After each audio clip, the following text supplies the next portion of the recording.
अवधूत चिंतन श्री गुरुदेव दत्त अलख निरंजन आदेश अध्याय 5 श्रीपाद वल्लभांचा अवतार. मद्रास प्रदेशातील पीठापूर नावाच्या गावात आपळ राजा राहत होता. त्याची पत्नी सुमती. या राजाने वेदांताचे अध्ययन केले होते. तो नित्याने देवाची आराधना करत असे. पत्नी सुमती ही सुशील आणि सुलक्षणी होती. घरातील सर्व कामे ती आनंदाने करत होती. त्यांचा प्रपंच सुखाने सुरू होता. परंतु त्यांना होणारे संतान जगतच नव्हते. काही वर्षांनी त्यांच्या पोटी मुलगा जन्मला, पण तो आंधळा झाला. पुढे काही वर्षांनी दुसरा मुलगा झाला, तो पांगळा झाला. आपळ राजा देवावर पूर्ण विश्वास ठेवणारा होता. अमावास्येला तो ब्राह्मणांना लेवायला बोलवी. त्यांना दक्षिणा देऊन त्यांचा योग्य तो आदर सत्कार करण्यात येई. एके दिवशी सूर्य माथ्यावर आल्यानंतर एक गोसावी भिक्षा मागावयास राजवाड्यात आला. दुपारच्या वेळी अतिथीचे सुमतीने स्वागत केले आणि स्वयंपाकघरातून गरम पदार्थ आणून त्यांना दिले. सुमतीचा भक्तिभाव त्या गोसाव्याने जाणला. त्याने अचानक आपले रूप बदलले आणि प्रत्यक्ष दत्तमूर्ती प्रगट झाली.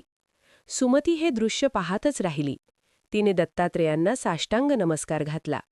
दत्तप्रभूंनी प्रसन्न होऊन हवा तो वर मागावयास सांगितला. सुमतीने सद्गुणी मुलगा व्हावा ही आंतरिक इच्छा व्यक्त केली. दत्तात्रेयांनी तथास्तु म्हणून आशीर्वाद दिला. थोड्या वेळातच राजा घरी आला. सुमतीने झालेला सर्व प्रकार त्यांना सांगितला. ते ऐकून राजालाही अतिशय आनंद झाला. गुरु दत्तात्रेयांच्या आशीर्वादाप्रमाणे त्यांच्या पोटी तेजस्वी मुलगा जन्माला आला. त्याच्या चेहऱ्यावर विलक्षण तेज होते. डोक्यावर काळेभोर जावळ होते.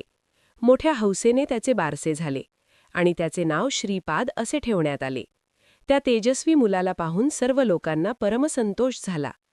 7व्या वर्षी श्रीपादचे उपनयन झाले.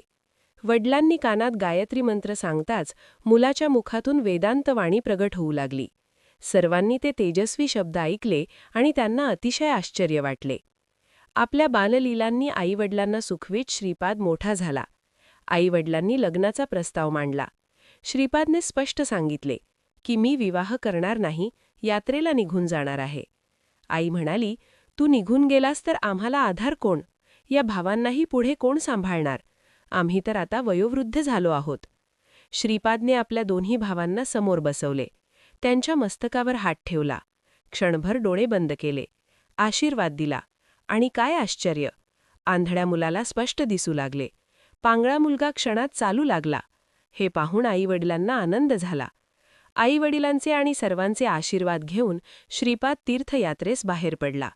अनेक तीर्थक्षेत्रांना त्याने भेटी दिल्या.